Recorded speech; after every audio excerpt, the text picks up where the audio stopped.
Get comfy on your seat, cause today we're talking about Palia.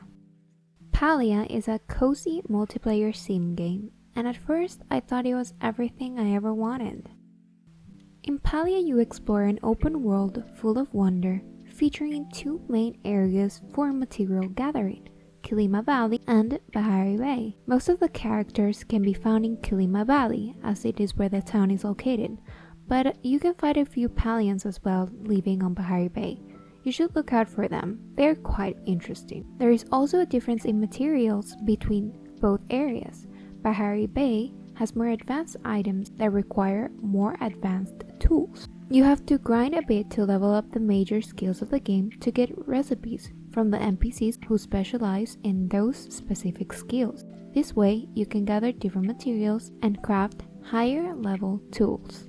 The NPCs in Palia are diverse and unique, each with their own personalities and preferences. You can build friendships or romantic relationships with them by giving them little gifts and chatting with them daily. Each character likes specific gifts, so it's important to keep this in mind if you're trying to build a relationship with a specific Palian. As the world is open, you can encounter players all around doing all sorts of activities like fishing, hunting, or catching bugs. You can also invite them to your home for a visit or go to their place.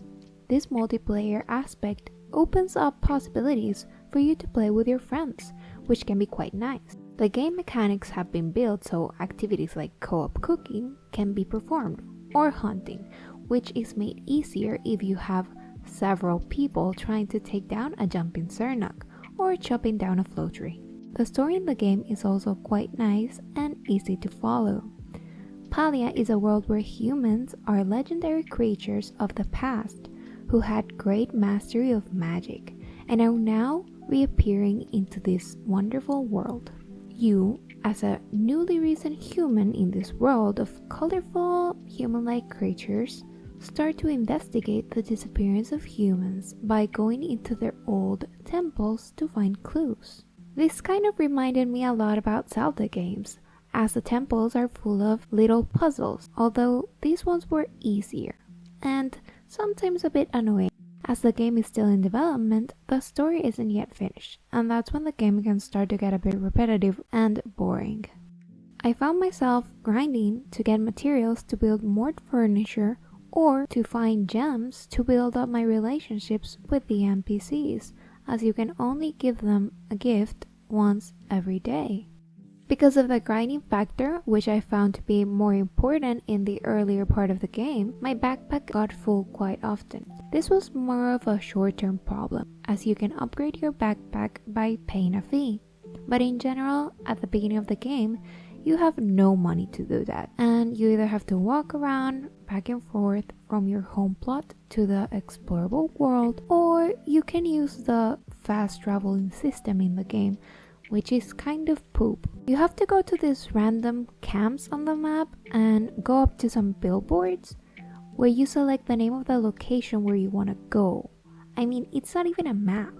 You have to memorize the location's names, and I mean, they're all so similar, so I kind of hated this. I preferred to walk. It was a good thing that on your personal map, you had a button that would automatically take you to your home plot, which is in a separate space, giving you plenty of land to create your dream home or grow crops. You can buy different buildings at the mayor's office, and there's a wide variety of furniture that you can craft, buy, and customize to your liking. This I must give recognition to, as the building functions of this game are great. You can move and place furniture wherever you want, that is, of course, respecting the logics of the game, and you can do anything you want and create all sorts of looks and styles. Although I wanted to create a massive house with a Japanese garden, after I had created and acquired all recipes, I got bored of having to grind for materials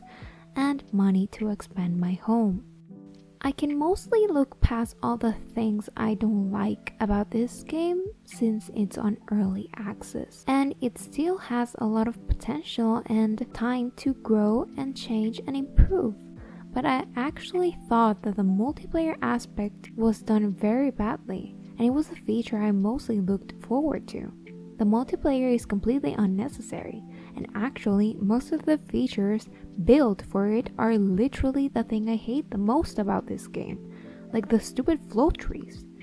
These trees have a regenerative life bar, and you have to chomp them down with other people. It's a good thing that the community seems to be quite nice, and they always say in the chats when they see a float tree and wait for you. But sometimes people won't respond, and you'll be left standing there until someone comes and puts you out of your misery. In these cases, I think that if Palia were a single player game, my life would have been less stressful. And with that, I will conclude my review of Palia. Overall, I give it a comfy score of 3.5. It started quite nice and entertaining, but it gets pretty boring pretty fast. Or well, maybe that's just me because I love to binge play when I find something I like.